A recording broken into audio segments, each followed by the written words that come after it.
Okay, good afternoon, ma'am, classmate. The topic that we are going to discuss today is policing system in the United Kingdom. Let's go briefly tackle their history. The United Kingdom is a constitutional monarchy and parliamentary democracy, with a queen and parliament that has two houses, the House of the Lords and the House of the Commons. Supreme legislative power is vested in parliament, which sits for 5 years unless dissolved sooner. It consists of a group of islands of the northwest coast of Europe and includes England, Scotland, Wales, and North Ireland. In the UK, law enforcement is organized at the level of administrative district. In England and Wales, defined as home office of police force. The United Kingdom counts 52 police force, 43 in England and Wales, 8 in Scotland and in North Ireland. um, Constitutional monarchy. Monarchy is the oldest form of government in the United Kingdom. In monarchy, a king or queen is headed of the state. The British monarchy is known as constitutional monarchy. This means that while the sovereign heads of the state, the ability to make pass legislative resides with an elected parliament. While the United Kingdom is a democracy. A democracy is a country where the people choose their government. That's then the House of the Lords is the second chambers of the UK Parliament. It works with the House of Commons to the following: make laws, checks and challenges the actions of the government, provide a form of independent expertise, while the House of the Commons is also responsible for guaranteeing money of the government through the approxing bills that raise taxes. In addition, the Commons is publicly elected the party which with the largest numbers of members in the Commons forms of the government. Okay. The Metropolitan Police Service was established in 1822 as the first of the modern police force. It was far by the largest of the police service that operates in Great London since 2002. It covers an area of 622 square miles and populations of 7.2 million. During the medieval and early modern period, policing was largely considered a task for members of a local community. In every parish, there was a constable. In towns, householders has a duty of watch and ward, and men were supposed to patrol their district at night as a night watchman. Gradually, their position began to take over by men working for payments in some forms, respectable laborers. The most famous of these were the men who works for office in the Bow Street in London and were become popular known as the Bow Street Runners. The Bow Street Runners are the highways and street with the parish of the Bow Street. An Act of Parliament later created several more offices based on the Bow Street models. Each of the 43 police force, varying size in England, Wales, commanded by a chief constable. The chief constable of Metropolitan in London and of the square miles of the City of London are both known as commissioners. The chief constable report to the both of House Office and the local police authorities. Since the mid 90s, these police authorities have been usually made of democratically elected councillors, 3 legislative and 5 others who are appointed by a complex process involving the House of oh, including the Home Office. In 1829, Sir Robert Peel, as Home Secretary, established the Metropolitan Police in London. This was the uniform police institution whose commissions were directly to Home Secretary. So the Metropolitan Police London is primarily duties are the the protections of the property, preservations of the peace, and preservations of detection of criminal offenders. So let's proceed to the police organization of United Kingdom, particularly in England and Wales. So name of police agency, Metropolitan Police Service, while in our country it is the Philippine National Police or the PNP. And their department is the Home Service, while in the Philippines, PNP is under the Department of Interior and Local Government or the DILG. And the motto of Metropolitan Police Service is working together to make London the safest major city in the world, while the PNP motto is to serve and protect. Now let's go to the ranks. The commissioner is their highest rank and the police constable is their lowest rank. And in our country, the police general is the highest rank and the patrolman is the lowest rank. And the type of law enforcement, it is decentralized. And if we compare this in our country, it is centralized because PNP has one central office with many regional, provincial, and local branches. And additionally, the head of Metropolitan Police Service is the commissioner, assisted by deputy commissioner. While in our country, the head of Philippine National Police is the chief. And that's all. Let's go to the branches of Metropolitan Police Service. First is the specialist operations. So, what are the tasks or functions of these specialist operations? So, this branch is divided into 3 sections which specialize in counterterrorism or the anti-terrorism, which incorporates the military tactics, techniques that government or law enforcement use to combat or prevent terrorism, and the aviation security, the protection of royalty and diplomats and their buildings, government, ministers, and the Palace of Westminster. So, Palace of Westminster serves as the meeting place of the two House of the Parliament of the United Kingdom, which is the House of Commons and the House of Lords. So, the term Westminster refer to the Parliament of the United Kingdom. Now, secondly is the Specialist Crime Directorate. This branch is responsible in reducing all aspects of serious and specialist crime. Third is the Directorate of Information. They provide information, communications, and technology services to the Metropolitan Police Service. So sila po yung naghahatid po ng mga mahahalagang impormasyon sa Metropolitan Police Service. And another one is the Human Resources and Directorate. It is responsible for all management personnel and the training of police and civilian staff. Frontline Policing. The Frontline Policing Directorate is formerly known as Territorial Policing and is commanded by Assistant Commissioner Nick F. Grave, who is responsible for proving the day-to-day local policing of Greater London. The police area defined in legislation as the Metropolitan Police District. So, in addition also in this specialist operation, it is headed by Assistant Commissioner with 2 Deputy Assistant Commissioners and further 3 commanders.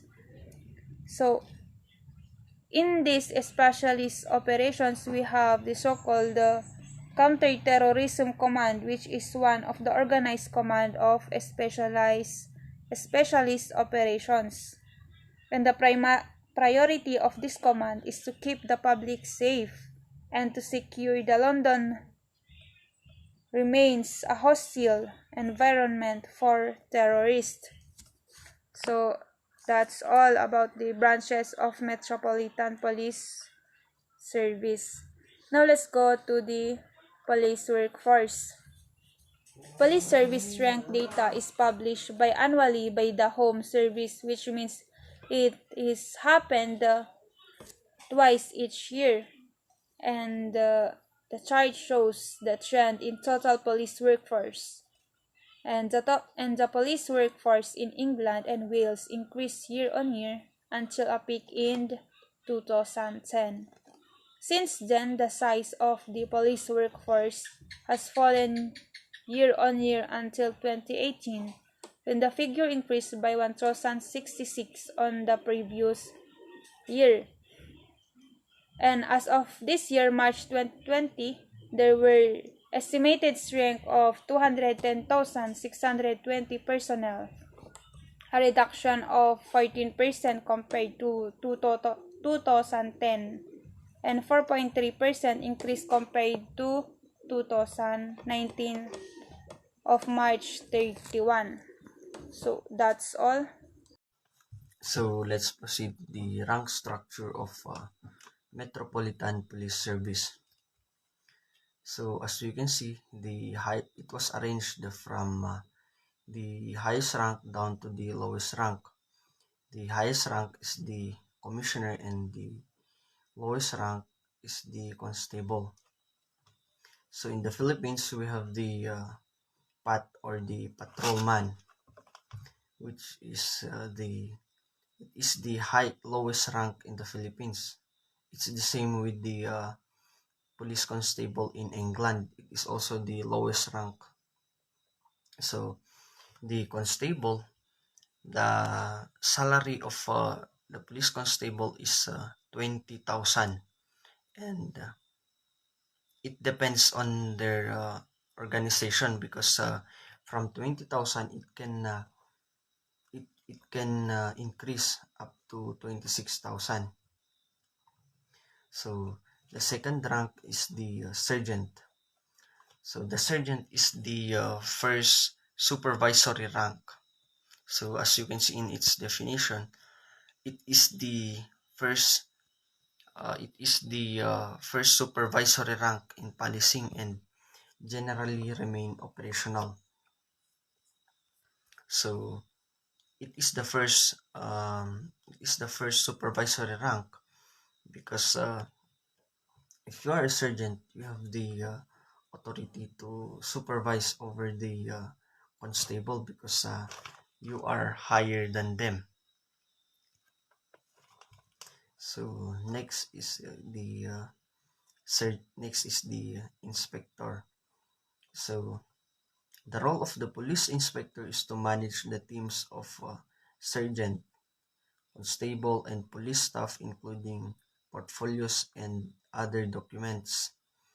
So the inspectors plan, manage, and monitor operational policing activity.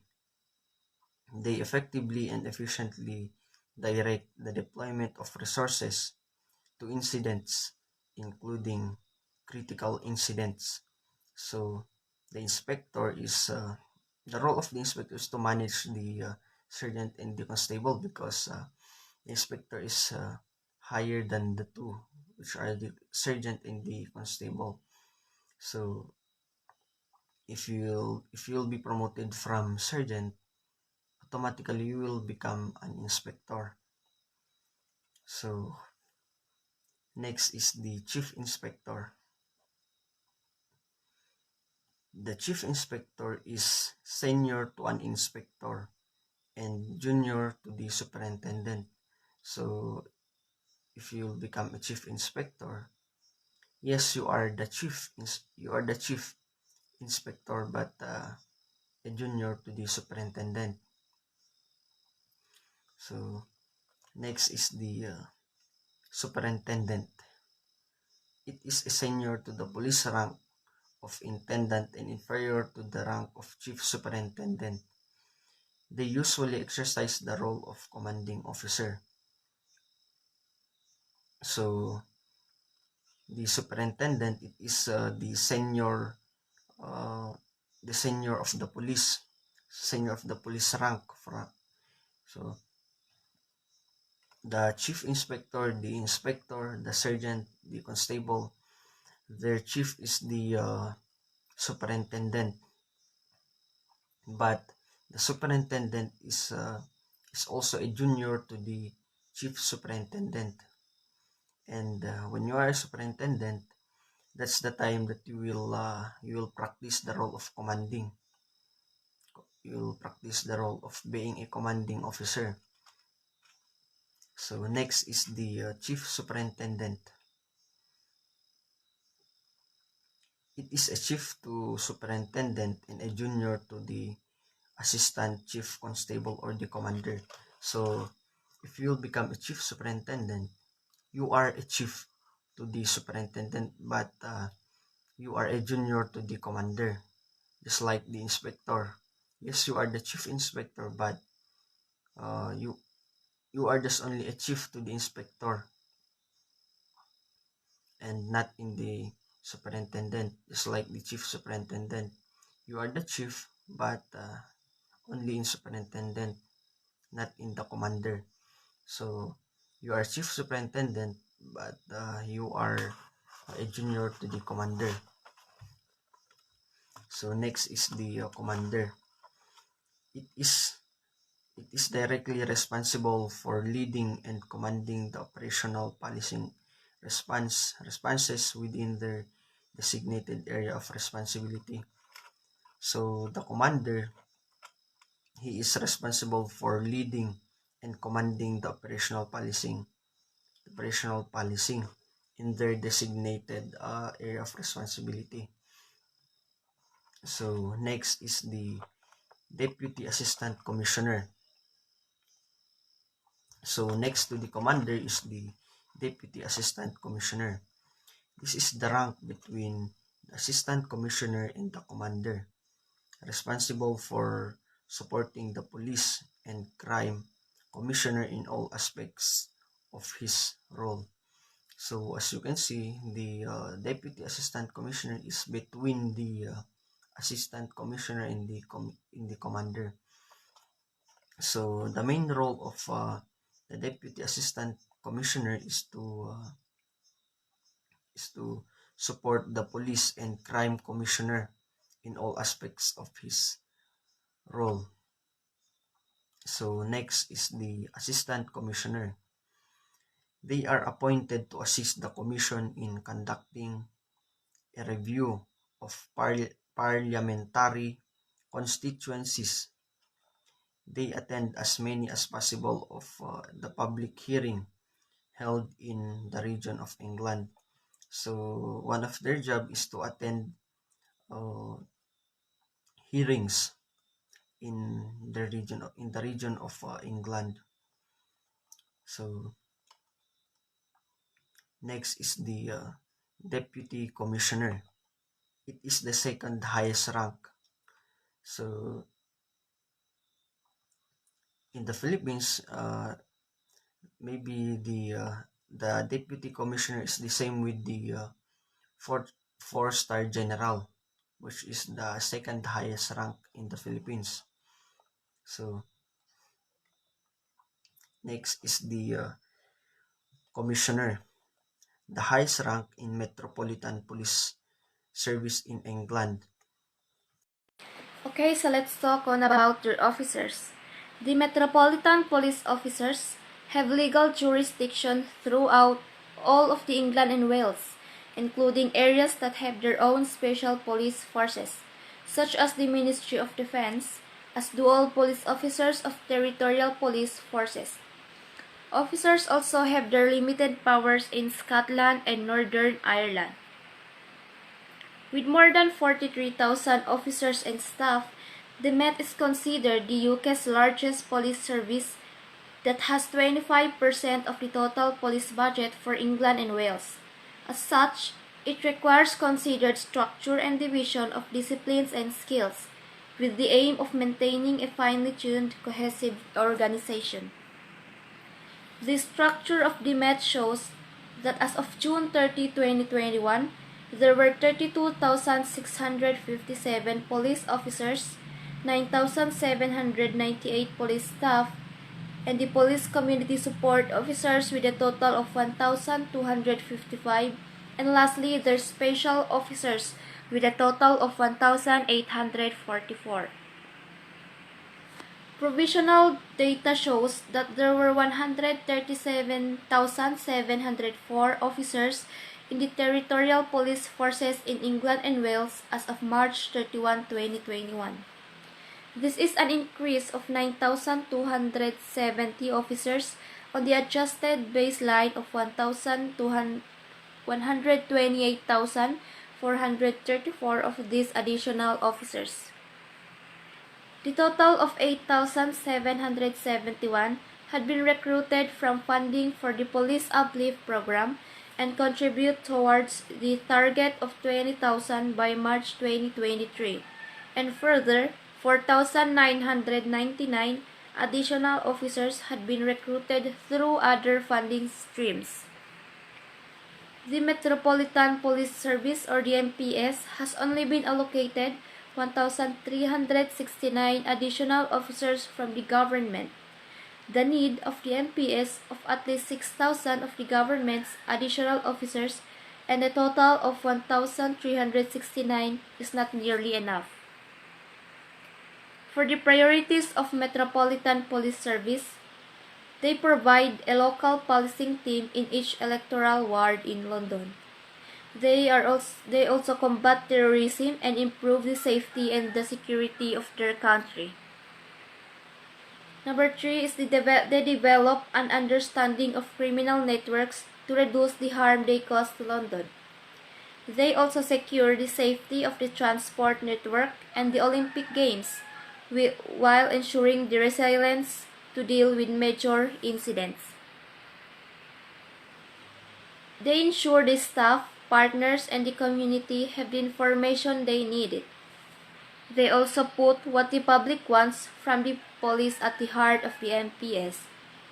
And also, they improve the quality of leadership training that the workforce receives.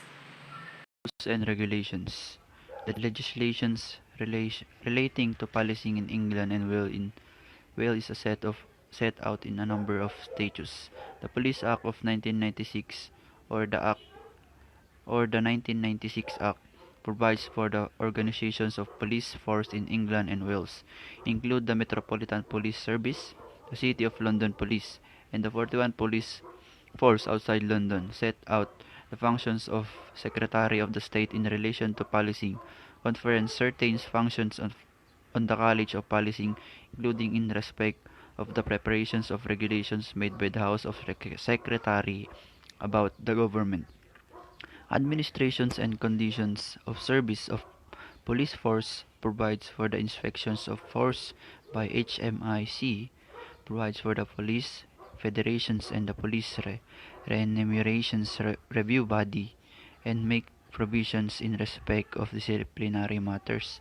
So, the Republic Act of 1996 is an act of the Parliament of the United Kingdom which defined the currently police areas in England and Wales constituted police authorities for those areas and set out the relationship between the Home Secretary and the English and Wales Territory Police Force. So, next. Part 2 of the Police Reform Act of 2002, or also known as the 2011 Act, established the IPCC, sets out in functions and makes provisions for handling of compliance against the police. So, Police Reform Act of 2002, an act addressed the supervision, administration, functions, and conduct of police force and officers and other carrying out police functions. It also signifies altered attend of powers between the Homes Office and the local police force in favorus of the central government. In additional, this act amended police power and to provide for the exercise of a police power by persons. Provisions in respect of the power of the police officers and contained in multiple statutes, but the core power of the preventions detected and investigate crimes are set out in Police and Criminal Evidence Act of 1986, or also known as PEACE. The Police and Criminal Evidence Act of 1984. The Police and Criminal Evidence Act 1994 is an act of plain Parliament which instituted a legislative framework for the powers of the police officers in England and Wales, combat crime, and provide codes of practices for the exercise of the powers. Section 137 of the 1994 Act provided that as a constable from one jurisdiction can, without a warrant, arrest a person in jurisdiction other than their own home jurisdiction, if that constable has reasonable grounds for suspecting that the person has committed or attempt an offense in their constable's home's jurisdiction. Police Federations for England and Wales. The Police Federation Regulation 1996, or also known as SI 1996/1787 as amended, made under Section 60 of the 1996 Act, set out the constitution of the Police Federation. These regulations were amended by the Police Federations Regulations 2015, or SI 2015/630, to give members of police force the choice as to whether to be a member of a police federations and impose greater disclosures obligation on the federation in relation to all monies held by the federations and its branches and committees. In addition to that, the functions of Police Federation Regulation of 1996 is to promote directly or indicate a person's candidate in primary or local government elections. Second, to contribute to the funds of the trade union, political party of other bodies of organizations not connected with the police service or its welfare. And lastly, in connection with the difference of a former member of the federations against whom civil, criminal, or disciplinary proceedings are brought except as authorized. Second, the Police and Criminal Evidence Act of 1984, or PACE, provides the police with core power to prevent, detect, and investigate crimes. In particular, it makes provisions about powers of stop and search, arrest and bail, detention, interviewing, taking and retentions of fingerprints and intimate and non-intimate samples, of issuing of codes practices. In addition to this, the Police and Criminal Evidence Act of 1984 is an act Parliament which instituted a legislative framework for the powers of a police officer in England and Wales to combat crime and provide codes of the practices for exercise of those powers. The Police Federation for England and Wales. First, the Police Federation Regulations 1969, made under Section 60 of the 1996 Act, set out the constitution of the Police Federation. These regulations were amended by the Police Federation Regulations 2015 to give members of police forces the choice as to whether to be a member of the Police Federation and to impose greater disclosure obligations on the Federation in the relation to all monies held by the Federation and its branches and committees. The Police and Criminal Evidence Act 1984 PACE provides the police with core power to prevent, detect, and investigate crimes. In particular, it makes provisions about powers of stop and search, arrest and bail, detention, interviewing, taking, and retention of fingerprints and intimate and non-intimate samples, and the issuing of codes practice. And the Firearms Act 1968 is the principal statute regulating the control of firearms in England and Wales and Scotland. Section 1 and 2 prohibit the possession of firearms or shotgun without appropriate certificate. Section 3 of the Act makes it an offense to commit certain acts by way of a trade or business relating to Section 1 firearms, shotguns, ammunition, or air weapons without being registered as a firearms dealer. Section 5 of the Act prohibits the possession of specific types of weapon, their components, parts, and ammunition without the authority of the Secretary of the State. So, sa England and Wales and Scotland, ipinagbabawal po sa kanila ang paggamit or paghawak po ng baril na walang certificate under the Firearms Act of 1968. In the United Kingdom, every person has limited powers of arrest if they see a crime being committed. At common law in Scotland and in England and Wales, if the crime is indictable, these are called every person's power, commonly refers to as the citizen's arrest. In England and Wales, the vast majority of constables enjoy full powers of arrest and search as granted by the Police and Criminal Evidence Act of 1984. And additionally, police officers are granted certain powers to enable them to execute their duties. So, what are their primary duties? First is the protection of life and property, preservation of the peace, and prevention and detection of criminal offenses. So, that's all about the laws and regulations of Metropolitan Police Service in England and Wales. The MPS also have their best practice. And number 1 here is what they call the BW or the body worn video. As you can see in the picture, it is a camera that officers wear to capture both video and audio evidence. Another one is the gang violence matrix or what they call the GVM. It is an intelligence tool they used to identify and risk assess gang members across London who are involved in gang violence. It also seeks to identify those at risk of victimization.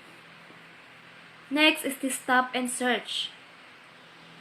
The meaning is that a policing tactic used by police officers to stop and search members of the public who are suspected to be carrying prohibited or offensive weapons. As seen in this picture, you see that the police are checking every cars that pass in order for them to arrest suspect who stole prohibited or offensive weapons. So, another best practices of Metropolitan Police Service, it is the independent custody visitors. So, as you can see in the picture below, members of the local community who volunteer to visit police station and announce to check the treatment and welfare of the people held in the police custody. So, another one is the Safer Neighborhood Boards. These are placed in every London, bringing police and community together to decide local policing and crime properties. So, that's the best practices of MPS or the Metropolitan Police Service. So, here's the reference. And that's all about our report. Thank you for watching and God bless.